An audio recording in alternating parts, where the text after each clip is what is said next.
Bismillahirrahmanirrahim. Assalamualaikum warahmatullahi wabarakatuh. Waalaikumsalam. Selamat berjumpa kembali di TV Kepri. Hari ini sebelumnya kita mengucapkan minal aidin wal faizin karena masih suasana Idul Fitri. Hari ini kita mengundang salah satu narasumber penting dari tokoh pendiri Provinsi Kepulauan Riau, tokoh sentral. Di mana hari ini tema kita adalah Hari Marwah yang tidak pernah dikenang lagi ini. Sudah beberapa tahun sudah tidak pernah dirayakan secara besar-besaran. Terus untuk 2 tahun terakhir ini terkait dengan COVID barangkali, cuman dari pemerintah provinsi sendiri sampai gubernur baru hari ini tidak juga mengucapkan selamat kepada berdirinya Provinsi Kepulauan Riau. Nah, ini yang pengen kita gali dari Datuk Huzairin Hud. Kita enjoy saja, santai saja dengan beliau hari ini. Ada beberapa poin yang kita tanyakan ini, Datuk Huzairin. Pertama terkait dengan Hari Marwah yang tidak dikenang ini. Selanjutnya kita akan bertanya tentang perkembangan provinsi terkini setelah gubernur baru ini dilantik hampir 3 bulan atau 4 bulan ini. Sejauh mana perkembangan yang setelah beliau duduk, apakah sudah nampak hasilnya atau kita melihat ada sedikit gesekan-gesekan antara gubernur dan wakil gubernur, antara gubernur dengan wali kota Batam yang hari ini masih rebut-rebutan mungkin dengan pergantian sekda hari ini. Mungkin Pak Datuk, kira-kira dengan keadaan seperti ini yang tidak diperhatikan oleh Provinsi Kepri hari ini, khususnya gubernur, tentang Hari Marwah ini, tanggapan Datuk Huzairin seperti apa? Baik, Bismillahirrahmanirrahim. Assalamualaikum warahmatullahi wabarakatuh. Pertama-tama tentu kita tetap dalam kondisi Idul Fitri, mohon maaf dan batin, dan Sumanti Ardi punya nostalgia kita membuat buku Huzairin Hud menggugat. Hari ini kita tahu kondisi Kepulauan Riau dengan perjuangan yang begitu heroik. Kita mengenal dengan nama Hari Marwah Rakyat Kepulauan Riau. Marwah itu harga diri. Marwah itu adalah status negeri kita yang dilecehkan oleh orang-orang yang menolak provinsi. Karena itulah saat yang tak pernah dilupakan oleh seluruh pemimpin semenjak berdiri provinsi sampailah akhir-akhir ini yang saya lihat kurangnya respek kepada kegiatan itu. Karena itu saya juga merasa heran. Kalau katakan kalau tidak 1000 daya, kalau tak ada 1000 dalih, kita boleh buat dengan sistem Zoom meeting atau mungkin dengan baliho-baliho dengan ucapan. Kalau kemarin mereka rebutan, ada yang membuat sunatan massal, ada yang membuat ziarah ke makam dan sebagainya. Tapi kali ini saya lihat sepi, karena itulah saya mengambil alih untuk mengadakan peringatan sederhana diadakan di Sekatap. Kita perlu ingat bahawa marwah ini menyangkut harga diri. Dengan Hari Marwah itulah kita kembali menyatukan seluruh komponen rakyat untuk berjuang membuat poros Jakarta, Tanjung Pinang Jakarta. Dan tidak berapa lama kemudian kita mendapat fatwa Mahkamah Agung, kemudian disahkanlah pada tahun itu juga, 2002, 24 September di sore hari. Kita mengharapkan hendaknya kita tak boleh melupakan sejarah, karena dari tonggak itulah kita mengenang seluruh para pejuang. Saya betul-betul minta maaf kepada rakyat Kepulauan Riau maupun para pejuang telah mendahului kita. Semoga mereka dirahmati Allah Subhanahu Wa Taala. Dan yang masih tersisa hari ini, bahawa setelah sekian tahun kita membangun provinsi, kita lupa tujuan awal perjuangan kita itu tadi. Sejauh mana perhatian pemerintah saat ini terhadap Hari Marwah ini, Datuk? Saya kira kita harus tahu kondisi. Saya tidak pernah berada pada posisi bersama sejak awal dulu. Saya masih di dalam katakanlah pengasingan di Sukamiskin. Kita sudah ada pemilihan gubernur. Saya berada pada posisi waktu itu Nyat Kadir. Sehingga tidak bersama Pak Esmet. Kemudian pada waktu Pak Esmet dan Pak Sani juga, kita juga memberikan pandangan-pandangan dan saran seterusnya. Jadi bukan berarti kita ini langsung di personal geratakan. Tapi hari ini setelah sekian tahun kita berprovinsi, saya tidak lagi menerima undangan secara pribadi. Acara-acara itu yang namanya Huzairin Hud tidak dapat. Hanya ditulis BB3KR, Dewan Masjid ataupun lain-lain. Karena itu saya kira mungkin yang bekerja di protokol ataupun mungkin stafnya, sehingga saya tidak merasa diundang secara pribadi. Apalagi yang kita kesalkan juga, beberapa kali hari marwah, proses penyerahan sekretariat gedung Juang kita itu telah dibuat surat semenjak yayasan oleh almarhum Pak Sani, SK Pak Esdianto, juga persetujuan Ketua Penggerak PKKD Kerangan menyerahkan, tiba-tiba diambil kembali, tidak jadi diserahkan. Karena itu saya kira saya juga patut kecewa, tapi saya tidak pernah berhenti. Jangan dikira saya memberi saran pada saat ini. Zaman pemerintahan Pak Sani Ismet, saya menyarankan jangan dibangun dulu dompak. Kalau bangun di darat, tidak menghabiskan jembatan yang begitu banyak, menghabiskan uang gaji rugi masyarakat. Tayung Siambang, masyarakat kampung-kampung nelayan itu sehingga terganggu. Tapi tetap dijalankan. Kita akan punya risiko sendiri. Hari ini tersisalah masalah yang kita lihat di Kampung Dompak. Kedua, pada zaman pemerintahan Nurdin, saya betul-betul wanti-wanti jangan dibangun Gurindam 12 itu menghabiskan 500-600 miliar. Sampai saya tidak datang hari jadi provinsi, saya buat surat ke pemerintah pusat, DPRD, tapi juga tidak digubris. Jadi kritik saya ini bukan hanya pada saat ini. Tapi kalau saat ini saya melihat jauh melenceng, jauh daripada harapan dan marwah rakyat yang terlecehkan, saya akan pimpin kembali melalui Majlis Rakyat Kepulauan Riau bersama komponen-komponen NGO LSM masyarakat untuk meluruskan keadaan ini. Kita jangan seolah-olah terpasung oleh DPRD saja. Kita akan datangi DPRD. Anggaran ke depan bagaimana, kondisi kita bagaimana. Kita tak boleh diam. Karena selama kita diam, makin hari kita tertinggalkan. Baik, Dato'. Artinya sampai gubernur sekarang bahwa Dato' Uzairin Hud, kalaupun diundang itu hanya ditulis dengan nama BPJKR saja. Artinya tidak secara pribadi seperti yang sudah ada itu. Baik, ada pemirsa TV Kepri, mungkin kita break sesaat dulu untuk iklan-iklan yang lewat ini. Tetap di TV Kepri di wawancara khusus TV Kepri.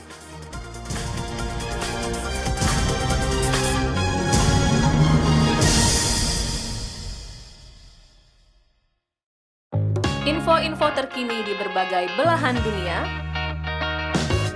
dikemas untuk kamu-kamu yang ingin tahu. MTM hadir di setiap hari hanya di TV Kepri.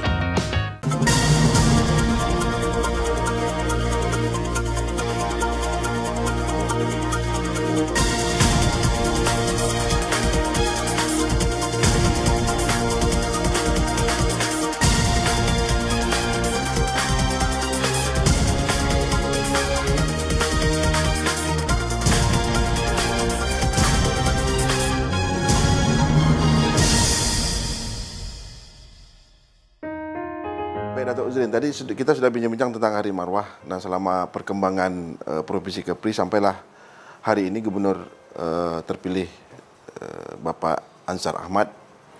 Dan beberapa isu menarik yang belakangan hari ini muncul di publik terkait dengan pergantian paksa sebenarnya kalau boleh dikatakan. Karena ada tekanan-tekanan terhadap Bapak Arif Padilah sebagai Sekda Prop Kepri untuk mengundurkan diri.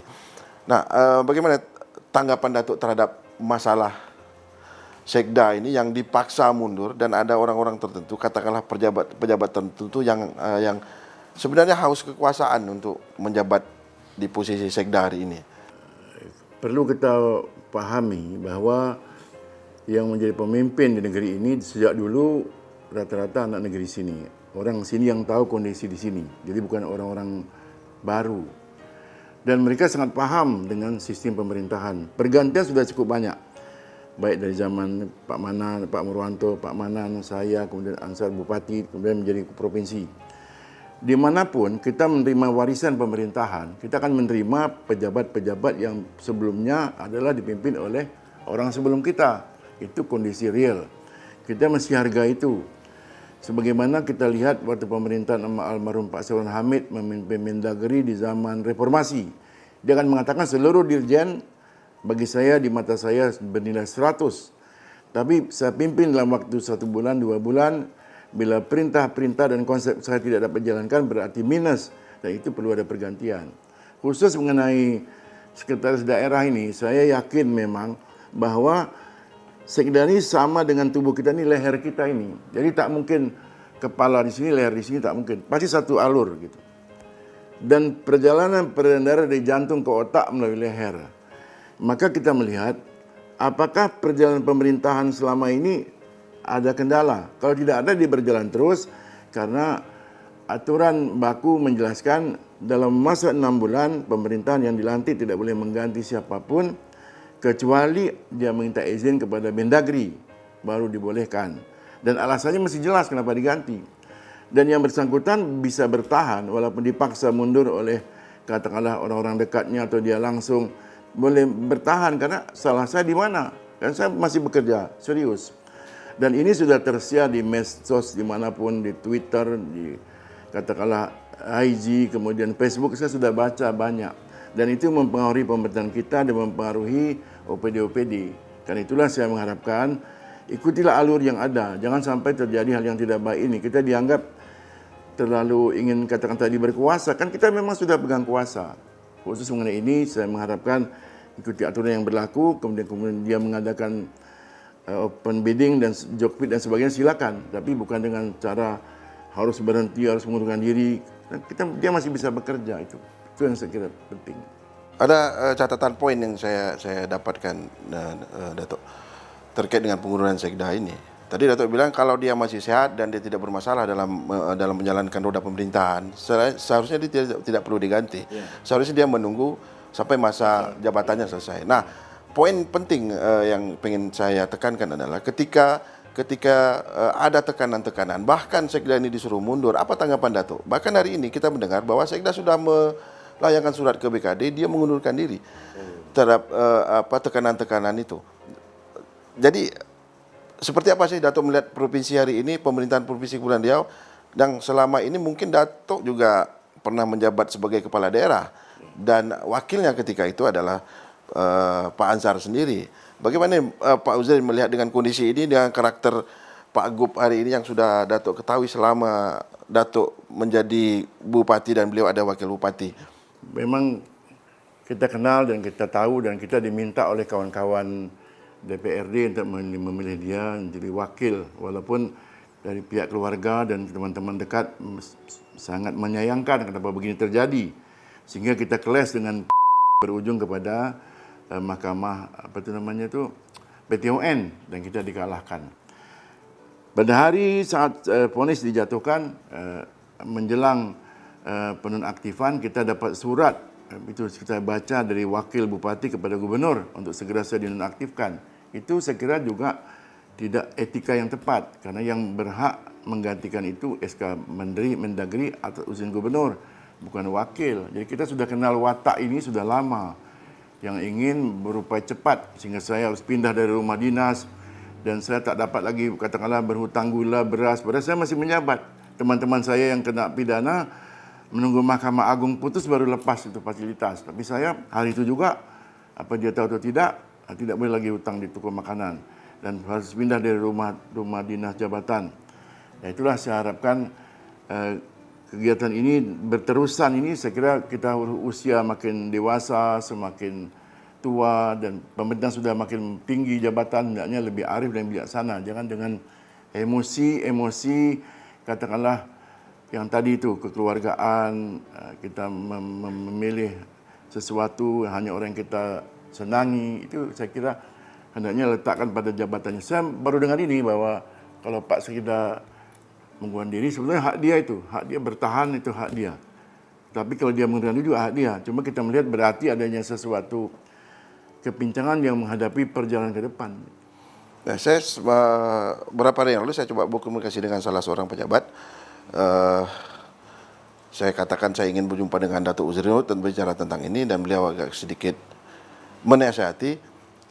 Beliau bilang nanti takut Pak Sekda terbawa-bawa persoalan ini. Saya bilang Pak Sekda tidak ada sangkut pautnya dengan dialog khusus dengan Datuk Uzairin. Cuman kita mengangkat ini itu adalah bagian dari hak Sekda untuk dia bertahan di Sekda sampai masa tugasnya selesai. Nah, tapi hari-hari ini kita mendengar bahwa ada tekanan-tekanan terhadap Sekda agar dia mengundurkan diri sampai beberapa hari yang lalu saya dapat kabar bahwa surat untuk pengunduran diri Sekda itu sudah sudah dikeluarkan oleh Sekda kepada BKD.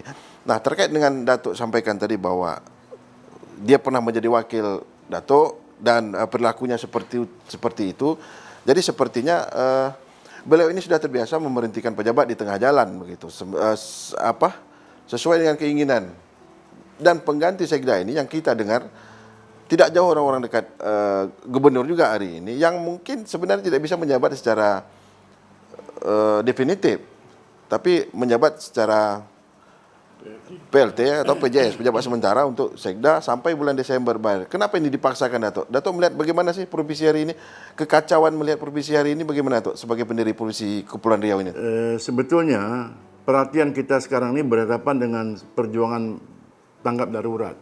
Perang, betul-betul perang biologis menghadapi pandemi, bukan berhadapan dengan staf. Dengan kemampuan yang ada, dengan sisa yang ada, dan kemudian mungkin anggaran, katakanlah amunisi yang ada ini, kita bersatu ke depan membela rakyat. Tapi kalau kita sudah berhadapan dengan sibuk mengganti Sekda karena tidak sehaluan, kemudian mengevaluasi beberapa OPD yang akan diganti, sudah terbuka sekarang ini, sehingga melemahkan sistem. Dan saya mengharapkan ini mesti dikembalikan kepada rakyat yang akan menyampaikan nanti saran-saran dan pandangan. Dan kita akan mulai bergerak, tadi saya katakan 10 Juni mendeklarasikan, dan kita akan mendatangi DPRD, karena DPRD kunci daripada jalan menggunakan anggaran. Alasan gubernur pasti DPRD-nya setuju.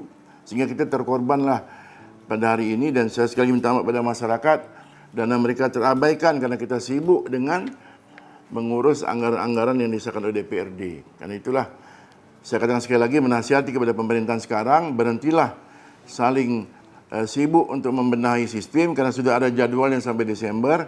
Tapi bersatulah, bersepakatlah menghadapi musuh besar ini, dan kita mesti membuat tanggap darurat membela masyarakat. Baik, pemirsa TV Kepri, dimanapun Anda berada hari ini, kita sedang berdialog dengan Datuk Zainud, tokoh pendiri provinsi Kepulauan Riau, untuk tetap berada di dialog khusus TV Kepri sambil memberi kesempatan kepada pesan-pesan yang lewat ini.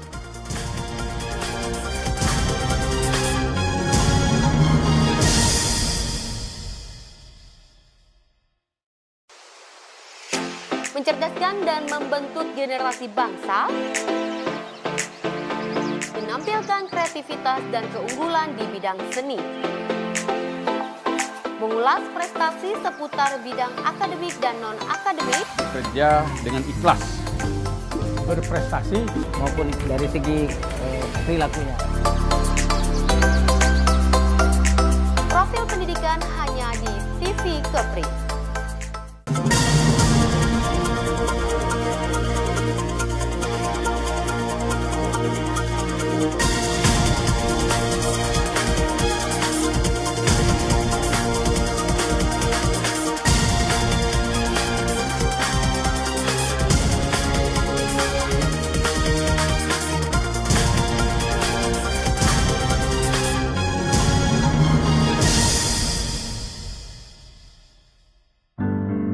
Baik, pemirsa TV Kepri, kembali lagi di dialog khusus bersama Datuk Zainud. Kita sudah tadi berbincang-bincang tentang Hari Marwah, terus berbicara tentang kondisi Kepri hari ini, khususnya di dalam pemerintahan Provinsi Kepulauan Riau. Terakhir ini kita ingin bertanya kepada Datuk Zainud tentang apa sih program Datuk Zainud, upaya-upaya Datuk Zainud untuk memajukan Provinsi Kepulauan Riau hari ini yang hampir berapa tahun kita Datuk sekarang Datuk? Kalau provinsi 2004 mulai pemerintahan. Berarti sudah hampir 17 tahun. 17 tahun ini. Ini sudah cukup dewasa mungkin, sudah cukup besar kita berumur sudah 17 tahun, tapi kondisi kita seperti ini saja dari sejak berdirinya Provinsi Kepulauan Riau. Nah, kita tahu dulu Datuk bahwa ada satu lembaga namanya ILGOS, Independent Local Government Studies, itu yang mungkin Datuk Zainud juga berada di situ ketika menjadi ketua BP3KR, di mana lautan kita adalah sumber daya alam yang terbesar daripada minyak dan kekayaan alam lainnya. Nah, kira-kira apa sih yang akan dilakukan oleh seorang Huzrin Hud yang telah mendirikan Provinsi Kepri ini sampai hari ini tetap menjaga Provinsi Kepulauan Kepri hari ini? Apa yang akan dilakukan Datuk Huzrin? Terima kasih kepada masyarakat Kepulauan Riau.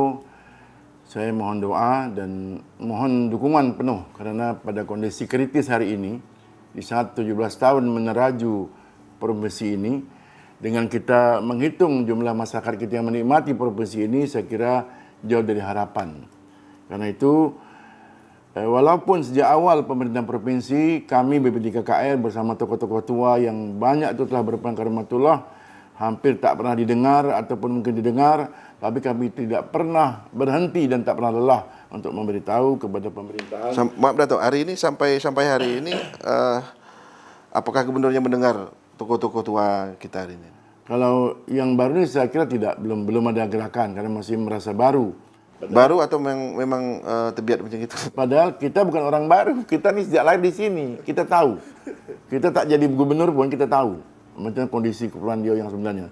Tapi kita diganggu oleh katakanlah beberapa orang-orang yang mendapat jabatan dari dukungan beberapa partai yang katakan merantau ke sini, kita dipecah belah sama-sama anak negeri.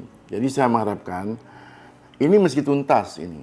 Pertama, melalui Majlis Rakyat Kepulauan Riau didukung oleh ACT, mungkin Dewan Masjid, teman-teman IPSI, kemudian semua para media sosial yang bergabung hampir sudah mendaftar ratusan NGO ini akan bersama kami dan kami akan deklarasikan insya-Allah 10 Juni nanti. Yang pertama adalah kita membuat pola untuk benar-benar rakyat menikmati provinsi yang kita bangun bersama ini. Kita mesti tahu betul-betul di mana rakyat yang memerlukan bantuan yang begitu cepat dan kita harus tanggap hari demi hari. Saya ulangi lagi, kalau kita menunggu travel bubble, kita menunggu investasi asing, jembatan Batam Bintan atau PT BAI atau KAK, itu tak ada manfaat secepat mungkin. Kita bangga dengan punya KEK, punya BP Batam, punya PT BAI. Tetapi tidak ada satu pun saham untuk Kepulauan Riau. Apalagi beberapa konsep terakhir tentang katakanlah oil and gas yang mereka belum beroperasi sehingga kita tidak dapat bagi hasil. Maksimalkan nego jangkar juga masih separuh-separuh hati. Jadi dengan kemampuan yang ada, saya mengajak masyarakat Kepulauan Riau untuk bergabung dalam satu sistem untuk kita mulai mendata masyarakat ini. Di sebuah RT saya, ada tinggal di situ ASN, ada tinggal di situ Polri, ada TNI, ada pengusaha. Kemudian ada juga buruh-buruh tani nelayan dan ada juga orang-orang yang patut kita santuni. Mungkin kita dapat menghitung di sini ada 12 kakak. Maka setiap bulan 12 kakak ini mesti kita betul-betul mereka punya bahan pangan. Itu akan kita gerakkan di seluruh provinsi ini dengan relawan kita. Kemudian kita mulai mendata ulang lahan-lahan yang terlantar, yang tidak difungsikan. Di Karimun banyak jasa dapati, di Kundur. Kemudian juga di Karimun, di Bintan, di Lingga. Kita tolong sampaikan pemerintah, kami ingin bekerja melalui program perkebunan, pertanian dan peternakan. Kita sudah dapat beberapa sponsor untuk membantu. Saya contohkan, umpamanya di Tanjung Batu, gambir itu setahun akan panen. Maka kita cari lahan nanam gambir. Pembeli akan tanda tangan MOU depan bupati, mereka pasti beli. Sehingga kita akan mencari jatah hidup mereka selama setahun. Dan mereka akan layak hidup setelah ini jalan. Begitu juga dalam perjalanan gambir itu dia akan nanam pinang dan sebagainya. Teman saya dari Jakarta kemarin sebelum pandemi ini menyarankan untuk anak-anak muda kita memelihara burung puyuh. Itu telurnya dia akan MOU dengan para bupati, dia pasti beli. Dia yakinkan sebulan mendapat 3,5 juta keuntungannya. Satu lagi itu. Kemudian penangkapan ikan ini semua. Kita akan mencari teman-teman untuk menjadi pemodal. Nelayan kita selamatkan. Sehingga rakyat ini tanpa menunggu investasi, mereka bukan jadi kuli. Mereka jadi saudagar di negerinya sendiri. Mereka bisa beribadah tenang. Mereka bisa bekerja dengan baik. Tidak selama ini kita mengandalkan bekerja dengan upah minimum, bekerja kemudian dengan apa kata toke, sehingga kita demonstrasi tiap tahun hanya meminta naik 100-200 ribu. Itu sangat memalukan. Jadi bismillahirrahmanirrahim, saya mengharapkan mungkin berkenan nanti TV Kepri untuk syuting nanti pada saat tanggal 10 nanti, saat kami mencanangkan gerakan rakyat Kepulauan Riau sukses ini, sejahtera ini, kemudian bergerak terus di masyarakat. Mudah-mudahan hati nurani pemerintah bersama TNI Polri, bersama ASN, bersama orang yang mampu akan berada pada sisi kita membantu masyarakat.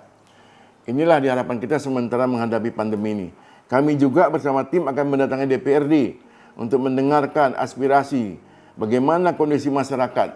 Saya mendengar informasi aparat pemerintahan, pejabat pemerintahan, OBD pemerintahan diberi insentif begitu tinggi dengan surat perjalanan dinas yang besar-besaran miliaran, tetapi maksimal untuk masyarakat itu tidak banyak. Apalagi nanti kekurangan anggaran Gurindam mesti kita hentikan dulu, bantuan-bantuan infrastruktur yang tak penting hentikan dulu. Tapi dulukanlah modal rakyat ini untuk mereka bisa bekerja dan mencari makan. Terima kasih kepada Datuk Uzrin. Tadi pertanyaan yang disampaikan oleh Datuk Uzrin terkait dengan berbagai masalah hari ini seperti proyek-proyek besar, ya, yang sebenarnya hari ini bukan tidak kita dukung, tetapi kita dukung. Cuman untuk hari pandemik hampir 2 tahun ini yang diperlukan masyarakat adalah kebutuhan pangan, makan, dan kesulitan mencari pekerjaan dan uang hari ini. Mungkin itu yang ingin Datuk Uzrin sampaikan. Nah, terakhir nih Datuk, pertanyaannya. Ini gubernur kan banyak mengundang-undang menteri hingga presiden hari ini. Apakah itu sebuah politik mercusuar saja atau apa sih manfaatnya menteri-menteri datang kemari hingga harus bergantian-gantian datang ke Kepri? Seberapa penting sih mereka hadir di sini? Apakah mereka menyumbang anggaran dari pusat ke sini, proyek-proyek dan segala macam, Datuk Uzrin? Kita mengharapkan keberkahan kunjungan pemerintah atau pejabat biasanya akan membuat feedback kepada masyarakat. Sejak dulu begitu. Pamannya pernah Mendagri Supardi Rustam datang ke Penyengat, menyumbang lampu gitu. Mungkin mereka ada rencana. Saya setuju. Tapi kapan itu? Anggarannya nunggu APBD 2000. Seperti contohnya Bandara Karimun, kemudian peti kemas Karimun. So, lahan aja belum selesai. Lahan harus oleh daerah. Daerah tak ada uang. Sekarang gaji mereka aja tak dibayar. Jadi, jangan diberi angin-angin surga masyarakat. Bekerja secara diam-diam. Tetapi yang hari ini masyarakat perlu makan, minum itu yang mesti kita pikirkan. Kita naik pesawat, enak-enak charter pesawat ke Natuna. Charter pesawat umpamanya ke Anambas. Tetapi uang itu bisa kita sisihkan sebetulnya untuk orang-orang kampung yang perlu makan. Kedatangan presiden, berapa biaya yang kita tahu kedatangan presiden itu, anggaran pengamanan, anggaran bangunan-bangunan yang tak jadi untuk meresmikan pangkalan jembatan Batam Bintan. Sudah dibangun, sudah dibuat tapi batal-batal itu.